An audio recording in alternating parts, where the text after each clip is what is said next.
My 5-year-old son and I were under the Interstate 705 bridge when the black sedan rolled down the embankment and stopped 10 feet from our blanket. The headlights stayed on. Noah was asleep against my chest, his breath warm through my sweater. The concrete above us hummed with late traffic. It was almost 11:40 p.m. I remember because I had been counting the minutes between patrol cars.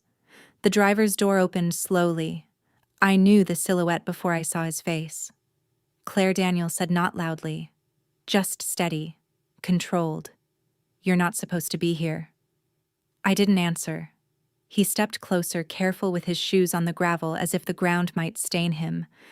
The light from the dashboard cut across his jaw. He looked rested. Clean. Like this was a scheduled stop. Then he said it. "That's not your signature." My stomach tightened. Not because I didn't understand, but because I did. Before I tell you how my son and I ended up sleeping under a bridge in Tacoma, if you're listening from somewhere far away tonight, I'd like to know where. It helps to imagine someone on the other side of this. Now let me take you back 6 months. 6 months earlier, I still believed instability had a clear shape. It looked like cardboard boxes in a hallway. Like a husband sleeping on the couch temporarily. Like silence stretching a little too long at dinner.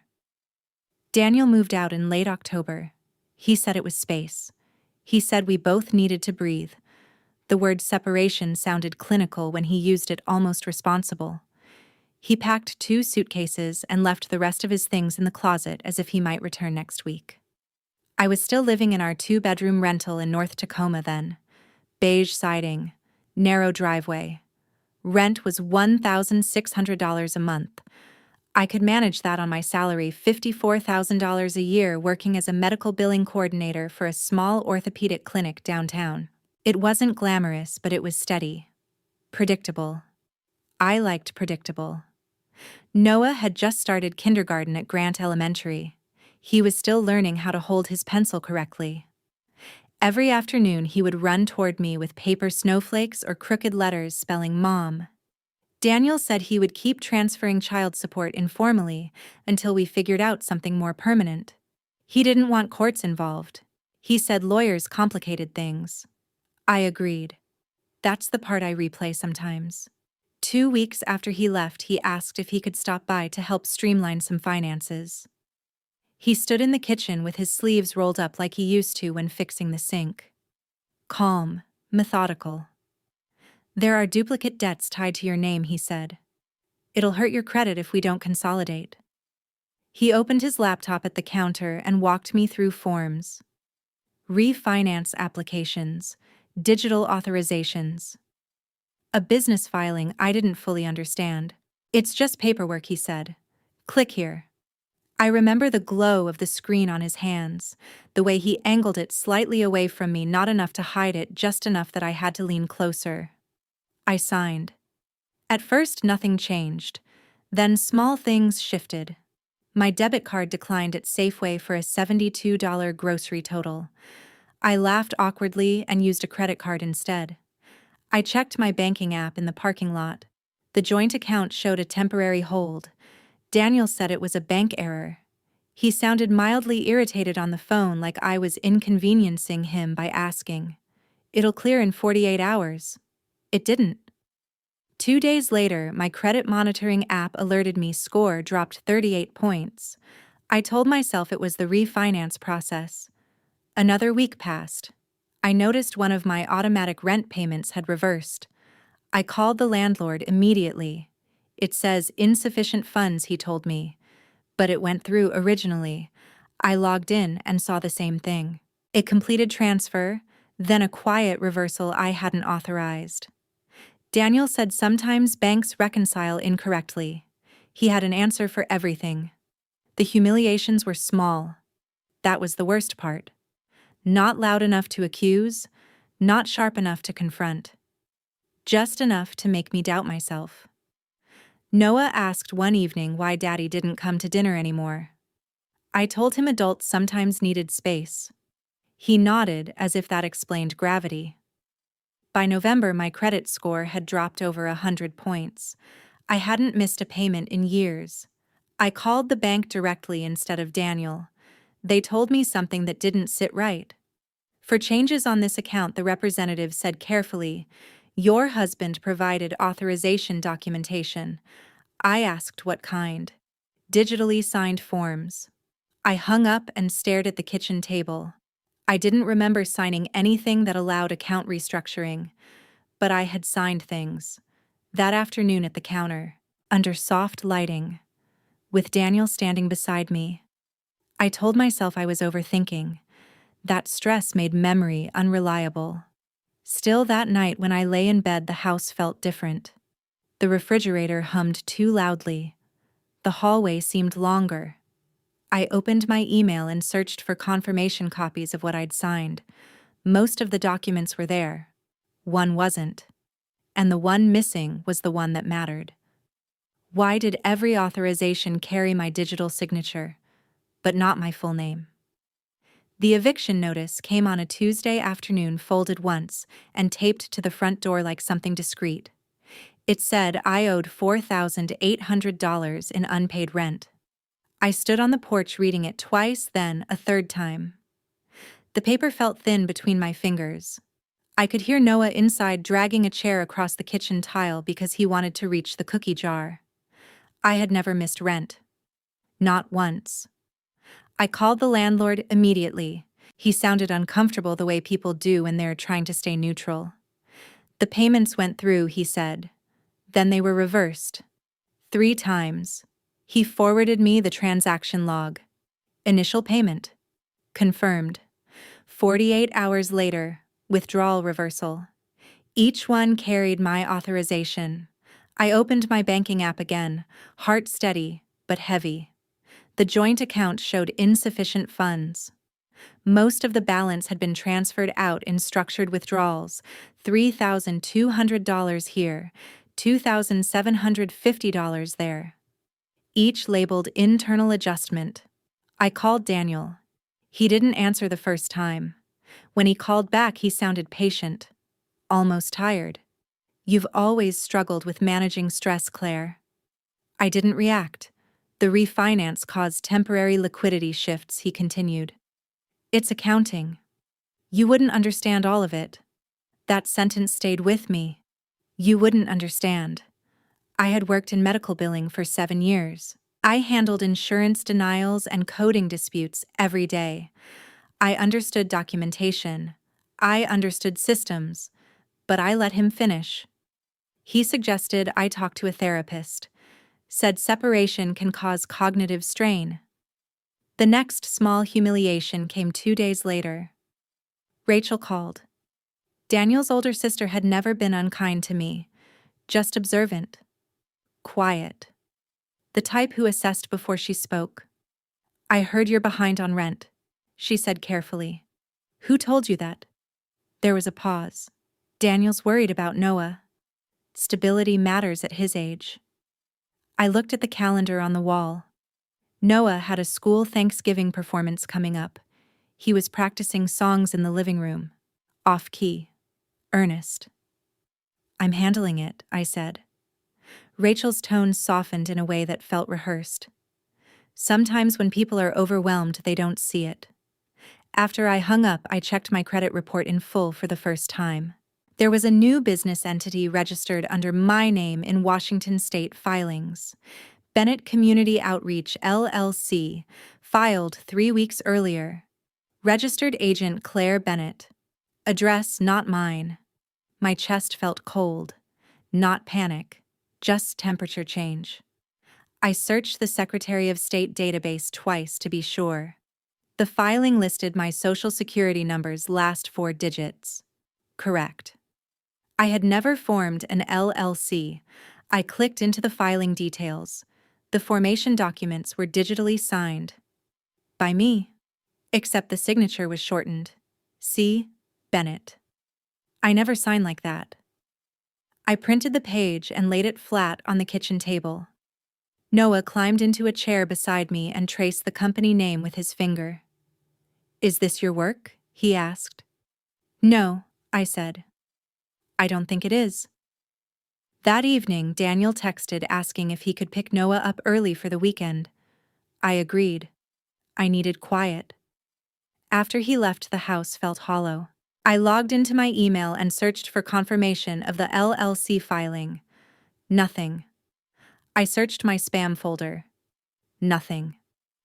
Then I checked something I hadn't thought to check before: my archived messages.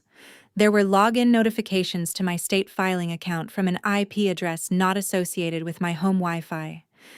The timestamps were late, after midnight, on nights I had been asleep. I zoomed in on one detail. The IP address originated from a downtown Tacoma office building. Daniel's office building. I didn't call him this time. Instead, I drove there. I sat across the street in my car, engine off, watching the lit windows on the third floor where his firm operated. The building was modern glass panels reflecting streetlights' secure entry.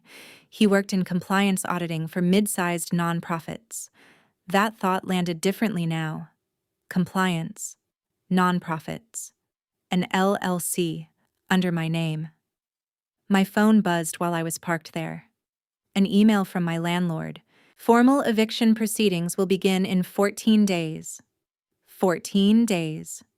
I drove home slowly, the radio off, streetlights passing in measured intervals. I didn't cry. I just kept asking myself one quiet question.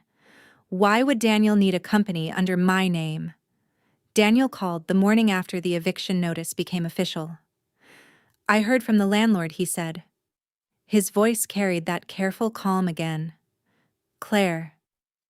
This isn't good. I stood at the kitchen counter staring at the stack of envelopes I hadn't opened yet. Utility bills. A certified letter from a credit card company. The air in the house felt heavier, like winter had come early. I'll figure it out, I said. There was a pause. You don't have to prove anything, he replied. You and Noah can stay at my condo. Just temporarily. For his sake. For his sake. I pictured Daniel's one-bedroom condo near Ruston Way. Clean lines. Controlled environment. A place where everything was labeled and positioned. I imagined Noah's small shoes near Daniel's door, my toothbrush beside his sink. No, I said quietly. We'll manage. Daniel didn't argue.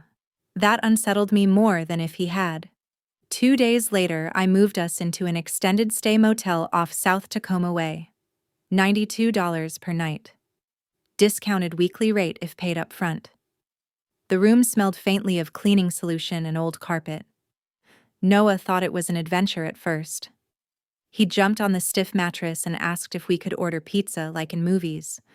I told him yes. I paid with my remaining credit line. That same week, I was served custody paperwork. Daniel was petitioning for temporary primary custody due to housing instability and financial mismanagement. I read the phrase 3 times. Financial mismanagement. Attached were exhibits, bank statements, credit reports, screenshots of reversed payments, documentation of the LLC under my name. It looked thorough, organized, responsible. He had retained an attorney, Harold Whitmore. I recognized the name faintly from local business news. Experienced, methodical. I called 2 family law attorneys myself. The retainers started at $7,500. I didn't have that kind of money. The motel's air conditioner rattled through the night. Noah slept curled toward the wall. I lay awake scrolling through the custody filing again. Daniel's affidavit described me as overwhelmed, emotional, struggling to maintain stable housing. There were no insults. That made it worse. He positioned himself as concerned, as patient, as steady. I opened the LLC filing again and looked at the digital signature. C. Bennett. I pulled up older tax returns, contracts from my clinic job, even my driver's license application from years earlier. I always signed Claire Bennett. Full name. Clear loops in the C. A strong downward stroke on the B. The LLC signature looked efficient. Abbreviated. Intentional. I checked the timestamp metadata embedded in the PDF. Filed at 12:43 a.m. I was asleep that night. I knew because Noah had crawled into my bed after a nightmare about thunder. Daniel called again that evening. "You need to start thinking long-term," he said. "The court won't look kindly on instability." "I'm not unstable," I replied. "Claire," he said gently, almost kindly, "every document says otherwise." That line settled into my chest. Every document says otherwise. The next morning, I went to work like nothing was happening. I coded insurance claims. I answered emails. I scheduled follow-ups for patients recovering from knee surgeries. No one there knew I was living in a motel. During my lunch break, I opened the Washington Secretary of State website again. I dug deeper into Bennett Community Outreach, LLC. The registered address was tied to a small office suite in downtown Tacoma. Suite 304. I searched the building directory. Suite 304 belonged to a nonprofit consulting firm. The director listed publicly Lillian Graves. I didn't recognize the name, but Daniel had mentioned working on a housing grant compliance review recently. Housing grants. I stared at the motel wallpaper that evening, patterned with faded geometric shapes, and felt something settle. This wasn't chaos. It was architecture, carefully built, and I was standing inside it. The custody hearing date was set for early January at Pierce County Superior Court. Daniel texted me that night. "For Noah's sake, let's keep this civil." I stared at the message a long time before putting the phone face down. If this was about Noah, why did it feel like something else entirely? The motel keycard stopped working on a Thursday. I had paid through the end of the week. I was certain of it. I kept receipts folded neatly inside my wallet now like proof of existence. The front desk clerk avoided eye contact. "There was a hold on your card," she said. "Corporate flagged it." I stood there with Noah's backpack slung over my shoulder and felt the fluorescent lights hum above us. I used another credit card, the last one that hadn't been maxed out. Back in the room, I opened my laptop and logged into the state grant database. Bennett Community Outreach, LLC had received approval for a $180,000 Washington State Emergency Housing Stabilization Grant, approved 3 weeks earlier, dispersed in 2 transfers, withdrawn. My chest felt tight but not frantic, just compressed. I clicked into the public grant description. The funds were intended for transitional housing support in Pierce County, specifically for single mothers facing eviction. My name was listed as founder and executive director. I read that line several times. Founder, executive director. There were attached grant documents, each carrying the same digital signature, C. Bennett. The authorization form for fund disbursement had been signed electronically from the same IP address I'd traced earlier, Daniel's office network. I scrolled to the bottom of the filing. Contact email claire.b.outreach@protonmail.com. I had never created that email address. My phone buzzed. An unknown number. I answered. "Ms. Bennett," a woman's voice asked. Professional, neutral. "This is Lillian Graves, Director of Operations for Bennett Community Outreach." I didn't respond immediately. "Yes. We've been trying to reach you regarding compliance reporting. The grant committee has follow-up questions about expenditure allocations." Her tone assumed partnership. "I've never operated that organization," I said evenly. There was silence. Then a careful inhale. "Your signature is on every document," she replied. I closed my eyes. "Where are the funds now?" I asked. "They were allocated according to your approved budget plan." "What budget plan?" Another pause. "Mrs. Bennett, are you suggesting irregularities?" I pictured Daniel in his glass office downtown, his role in nonprofit compliance auditing, his familiarity with grant cycles, his knowledge of reporting windows. The architecture made more sense now. He didn't need to hide money. He needed it to appear as though I misused it. If I were under investigation for grant fraud while petitioning for custody, my credibility would collapse. Not loudly, procedurally. I asked Lillian to email me every document associated with the grant. She hesitated, then agreed. Within an hour, my inbox filled with PDFs, budget outlines, expense breakdowns, vendor payments. The vendor names were unfamiliar, except one: Mercer Consulting Services, Daniel's side consulting entity, registered 2 years earlier for risk assessment services. The nonprofit had paid Mercer Consulting $62,000 for administrative compliance strategy. I stared at the invoice. It was clean, itemized, justified. My digital signature authorized the transfer. I drove to Daniel's condo that evening without texting first. He opened the door wearing gym clothes as if he had just finished a workout. Calm, slightly flushed. "I know about the nonprofit," I said. He didn't deny it. Instead, he leaned against the doorway. "You signed everything. I never created it. You signed the formation paperwork."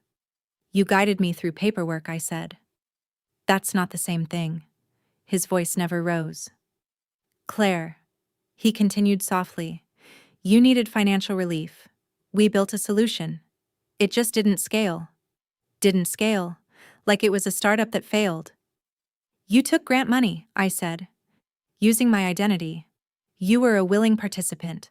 I never received $1. He studied my face for a moment. "Intent is complicated," he said. There it was again. Calm language wrapped around sharp edges. "If investigators look at this," he continued, "they'll see your name, your signature, your account authorizations. You were the executive director. And Mercer Consulting," I asked. He didn't answer immediately. Professional services were rendered. I realized then that the separation hadn't been spontaneous. The refinance paperwork, the late-night filings, the credit collapse, the eviction, the custody petition. This wasn't chaos.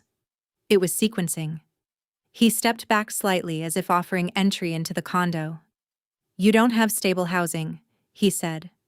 "You're under potential financial investigation. Think about Noah." I didn't move. Instead, I asked the question that had been forming quietly for weeks. "How long have you been planning this?" Daniel didn't smile. He just said something worse. "Long enough." When I drove back to the motel, I didn't feel anger. I felt clarity. And clarity is colder. If he had built this slowly, what else had he already prepared? I stopped reacting after that. Not because I felt safe. Because I understood that every visible emotion would be used as confirmation. The following Monday, I took 2 hours off work and went to the Tacoma-Pierce County Legal Aid Office on South 19th Street. The waiting room smelled faintly of old carpet and burned coffee. Most of the chairs were filled. People holding folders, children sitting quietly beside them. I had one folder too. Inside it were printed IP logs, grant documents, the LLC filing, screenshots of timestamp metadata. When my name was called, I met with a volunteer paralegal named Thomas Reed, mid-40s, calm eyes, methodical tone. He didn't interrupt while I explained. He just listened. Then he asked one question. "Do you have original signature exemplars?" I slid my tax return copy across the desk, my driver's license application, a clinic employment contract. He compared them carefully with the LLC signature. "Digitally forged signatures often replicate structure but not flow," he said quietly. "This one is clipped, mechanical." He opened the metadata files I had saved on a flash drive. The e-signatures had timestamps between 12:30 and 1:15 a.m. on 3 separate dates. IP address registered to Mercer Compliance Consulting Tacoma. Daniel's firm. Thomas leaned back. "This doesn't prove criminal intent yet," he said carefully. "But it establishes discrepancy." He advised me to stop confronting Daniel directly. "Gather. Don't accuse." So I gathered. I requested full bank transaction histories going back 12 months. I pulled phone records showing nights I had been home cell tower data placing my device in North Tacoma during the filing timestamps. I archived every text Daniel had sent about finances. I stopped answering emotional questions. When Daniel texted, "Are you sleeping okay?" I replied only about Noah's school pickup schedule. He escalated subtly, a motion to expedite the custody hearing. His affidavit now included references to possible financial impropriety investigations. He never said fraud. He didn't have to. Rachel stopped calling. Instead, mutual friends grew quieter.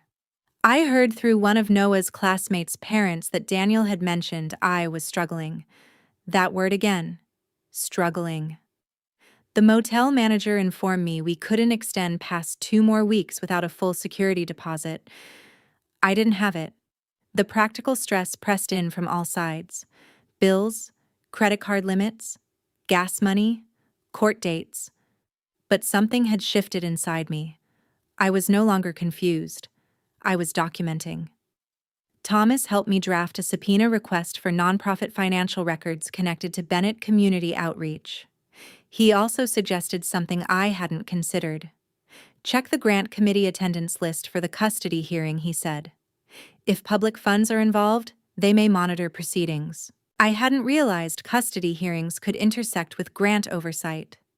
But the nonprofit's legitimacy would directly affect my credibility, which meant it affected the state's interest too. I filed the request. 3 days later, I received confirmation that a representative from the Washington State Housing Stabilization Board would attend the January hearing due to pending compliance review. Daniel didn't know that. I didn't tell him. Instead, I let him believe the narrative was intact. He texted one evening, "For Noah's sake, we should avoid unnecessary embarrassment." Embarrassment. The word felt almost ironic. I began sleeping less.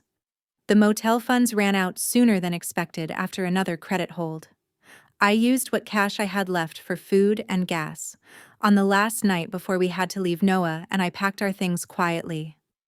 We drove without destination for almost an hour before stopping near the Interstate 705 overpass. There was a patch of dry ground beneath the bridge where other people sometimes stayed. It wasn't loud, just steady traffic above. I told Noah we were camping. He believed me. I lay awake beside him that night, phone in my hand, reviewing the subpoena confirmation email again. Custody hearing confirmed. State representative attending. Nonprofit compliance inquiry active. Daniel had built architecture, but he had overlooked one thing. Paper trails don't disappear quietly. Around 11:30 p.m., I heard tires crunch on gravel. A black sedan rolled down the embankment slowly, engine idling, headlights cutting across the concrete. The driver's door opened. I recognized the silhouette before he spoke. Why would Daniel come personally? If he thought he had already won, Daniel didn't step fully into the shadows that night under the bridge. He stayed just within the reach of his headlights as if proximity itself required control. "You can't stay here," he said quietly. Not angry, not urgent, just measured. Noah stirred beside me but didn't wake. "I'm fine," I replied. Daniel looked around at the concrete supports, the thin blanket, the plastic grocery bag holding our clothes. His expression wasn't disgust. It was calculation. "This will be documented," he said. "If anyone reports it." "Then report it," I said. He studied me for a long moment. "That's not your signature," he repeated softer this time. "But it is your name." The way he phrased it mattered. Name over identity. Paper over reality. He left after that. No threats, no raised voice. Just the low hum of the engine fading back up the embankment. I didn't sleep. The next morning, I dropped Noah at school wearing the same sweater from the night before. I had wiped it down in a gas station restroom sink at 6 a.m. When I walked into work, no one noticed anything different. That invisibility became useful. Over the next week, I prepared. Thomas secured the nonprofit's detailed expenditure records through the subpoena. They arrived in 2 thick envelopes. Inside were bank routing confirmations, invoice authorizations, digital approval logs. The Mercer Consulting payment stood out immediately. 3 transfers totaling $62,000, each approved within minutes of grant disbursement. The timestamps aligned precisely with Daniel's office hours, not late night, midday, while I had been clocked into work at the clinic. Thomas also uncovered something else: the e-signature platform used for the filings recorded device fingerprints, browser type, operating system, all traced back to a desktop terminal registered to Mercer Compliance Consulting. Not a shared laptop, not remote access, a fixed workstation, Daniel's workstation. The custody hearing was set for January 12th at Pierce County Superior Court, Courtroom 4B. Daniel filed a supplemental brief 2 days before the hearing emphasizing my documented financial irresponsibility. He attached copies of the grant filings. He thought the paperwork strengthened his case. He didn't realize it strengthened mine. The State Housing Board confirmed attendance of their compliance officer. Her name was Dana Morales. I researched her quietly. Former federal auditor. Known for procedural precision. I organized everything into one folder. Chronologically. Formation filing. IP logs. Device fingerprints. Grant disbursement schedule. Consulting invoices. My verified work time records. Cell tower location data placing me home on the nights of alleged digital signatures. I printed 3 copies. No dramatic binders. Just clean documentation. Rachel texted the night before the hearing, "I hope tomorrow stays civil." I didn't respond. That evening, Noah and I were back under the bridge. I had secured a short-term shelter placement starting the following week, but there was a gap. The air felt sharper in January. Cold enough to sting. Noah asked when we could go back to our real house. What house? I said quietly before catching myself. He looked confused. I kissed his forehead and said soon. That word carried weight now. Soon. Daniel believed the hearing would formalize what he had engineered: housing instability, financial mismanagement, structured narrative. He had built a case using my name. What he hadn't calculated was attendance, audience, paper trails viewed under oath. The next morning, I dressed in the only blazer I still owned, slightly wrinkled, navy blue. I held the folder steady in my hands as we walked into the courthouse. Daniel stood near the entrance speaking with Harold Whitmore. He looked rested again, composed, confident. He didn't glance at the folder, and that was the first moment I realized something quiet but important. He thought I was still confused. He thought the architecture was intact. Courtroom 4B filled slowly. A social worker, a state compliance officer, 2 observers from the housing board. Daniel took his seat beside his attorney. I sat alone at the opposite table. The judge entered. The clerk called the case. And for the first time in months, I felt no erosion, only structure. Because this time the documents were in the right order. And they weren't his. Pierce County Superior Courtroom 4B is smaller than people imagine. The ceilings aren't dramatic.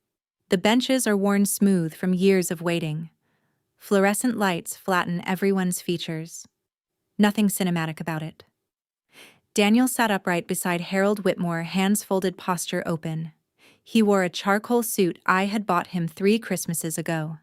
It still fit perfectly. The judge adjusted her glasses and began with routine language. Daniel's attorney spoke first. Mr. Whitmore was precise, calm. He outlined my documented housing instability, the eviction notice, the motel address, the nights unaccounted for. He referenced the nonprofit filings as evidence of financial recklessness. He did not accuse me of fraud. He didn't need to. The implication sat there on the table between us. Daniel testified next. He described concern, stability, the need for structure for a 5-year-old child. He never raised his voice. He looked at the judge when he spoke, not at me. When it was my turn, I stood without notes. My voice felt steady, almost detached. I'd like to submit documentation in response to the financial filings entered into evidence. The clerk approached. I handed over 3 identical folders, one for the judge, one for opposing counsel, one for the court record. I didn't explain immediately. I waited while the judge opened the first page.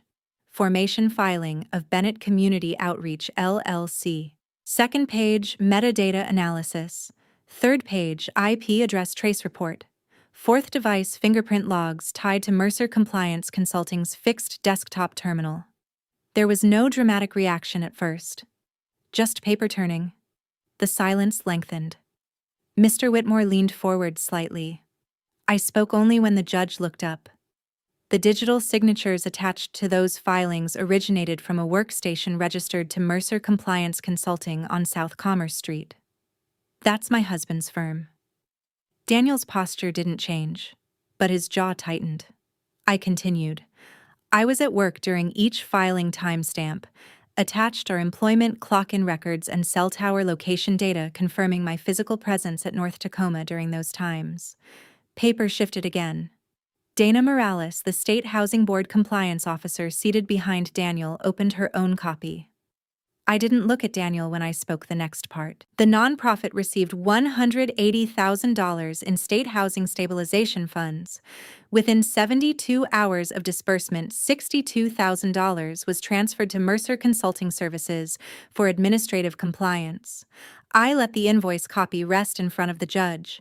Signed digitally, C. Bennett. The device fingerprint for those transfers matches the same fixed workstation. Mr. Whitmore began to speak. The judge raised a hand. Silence returned. Dana Morales stood without being prompted. Your Honor, she said, voice level, our office has initiated a formal compliance investigation into Bennett Community Outreach due to discrepancies in reporting. This documentation aligns with our preliminary findings. Daniel turned slightly toward her for the first time. It was subtle, but it was visible. Rachel was seated in the second row. I hadn't noticed her until then. Her hands were clasped tightly in her lap. The judge looked back at Daniel. Mr. Mercer, she said evenly, are you denying that these filings originated from your firm's workstation? Daniel opened his mouth, closed it. His attorney whispered something quickly. Daniel's response came slower than before. I provided administrative assistance, he said. At my wife's request. I didn't interrupt. The judge reviewed the timestamp comparison again. These filings occurred at 12:43 a.m., 1:02 a.m., and 12:57 a.m., she said. On dates when Mrs. Bennett's phone records place her at her residential address. Another silence. It wasn't loud. It was procedural. Dana Morales added one more sentence. Our grant disbursement records show consulting payments authorized within minutes of transfer. That was it. No gasps. No raised voices. Just air tightening in a fluorescent-lit room. The judge set her pen down. Mr. Mercer's petition for temporary primary custody is suspended pending investigation into potential financial misconduct. Daniel's shoulders lowered slightly. Not dramatically. Just enough. Furthermore, the judge continued, this court is referring documentation to the appropriate authorities. I didn't look at Daniel. I didn't need to. The collapse wasn't explosive. It was structural. Paper by paper. Fact by fact. The hearing ended without spectacle. No speeches, no confrontation, just the quiet redistribution of credibility. As people stood to leave, I felt something unfamiliar. Not victory, not relief, just balance. Because for the first time since October, the documents told the right story. There was no applause when we stepped out of courtroom 4B, just hallway noise, shoes against tile, low conversations, the hum of fluorescent lights. Daniel walked ahead of his attorney, not beside him. His phone was already in his hand. He didn't look back. Rachel avoided my eyes as she passed. Her face had the drained look of someone who had just recalculated something important. Dana Morales remained behind to speak with the judge's clerk. I caught fragments of phrases as I waited for the elevator. Grant freeze, asset review, referral timeline, procedural language, cold. By the end of that week, Bennett Community Outreach's bank accounts were frozen pending investigation. The consulting payments to Mercer Compliance were flagged for audit. Daniel's firm placed him on administrative leave during internal review. They issued a short statement online. Neutral wording, temporary suspension, commitment to compliance standards. It read like any other corporate announcement. I moved into transitional housing through a victim stabilization program 3 days later. A small furnished apartment in a converted complex near Hilltop. Clean, functional, temporary. Noah liked the bunk bed. He didn't ask about the bridge anymore. The social worker assigned to our case adjusted her tone when she spoke to me. Before the hearing, she had sounded careful, evaluative. Afterward, she sounded procedural. Custody will remain with you pending further orders, she said. Daniel was granted supervised visitation once per week at a monitored facility. He complied. That was the part that unsettled me most. He complied quietly. There were no angry emails, no accusations, no attempts to intimidate. His lawyer requested extensions, filed motions for clarification, argued procedural technicalities, but the architecture he had built was under review now. And once systems begin auditing themselves, they rarely stop halfway. I returned to work full-time. My supervisor called me into her office one afternoon. We received an inquiry from a state investigator, she said gently. We confirmed your employment hours. She didn't ask for more explanation. She just nodded once, like she had already chosen a side. Credit repair takes time. So does reputation repair. But they move in measurable increments. Daniel's name began appearing in small business forums online. Quiet discussions about compliance risk, about oversight failures. Nothing dramatic, just erosion. I saw him once outside the supervised visitation center. He looked thinner, not broken, just recalibrating. He didn't speak to me. He crouched to hug Noah instead. Careful. Controlled. When Noah climbed back into my car afterward, he asked if Daddy was still fixing work things. Yes, I said. That was true. Weeks passed, then months. The housing grant investigation expanded. Subpoenas were issued. Lillian Graves resigned from her director position citing personal reasons. Mercer Compliance Consulting removed Daniel's profile from their website. There were no headlines, no news vans, just letters mailed, accounts reviewed, interviews scheduled, consequence in administrative form. One evening in early spring, I received a formal notification. The custody petition had been withdrawn. Not dismissed. Withdrawn. Voluntarily. No explanation attached. I sat at the small kitchen table in the transitional apartment and read the document twice. Noah was building something with plastic blocks on the floor. I didn't celebrate. I didn't cry. I just placed the paper flat and smoothed it once with my hand. Trust doesn't restore itself. Not in courts, not in families. Daniel still had supervised visits. He arrived on time. He left on time. The world hadn't collapsed. It had adjusted. Quietly. And sometimes that kind of adjustment is heavier than any dramatic fall. There was only one question left that lingered longer than the rest. When the system finishes reviewing everything, what remains between two parents who once shared a house? 6 months later, Noah and I signed a lease for a 1-bedroom apartment near Point Defiance. The building is older, brick exterior, narrow hallways that echo slightly when someone walks past. The rent is $1,350 a month. Manageable. Our window faces a line of cedar trees. In the afternoon, the light comes through in narrow strips and settles across the kitchen counter.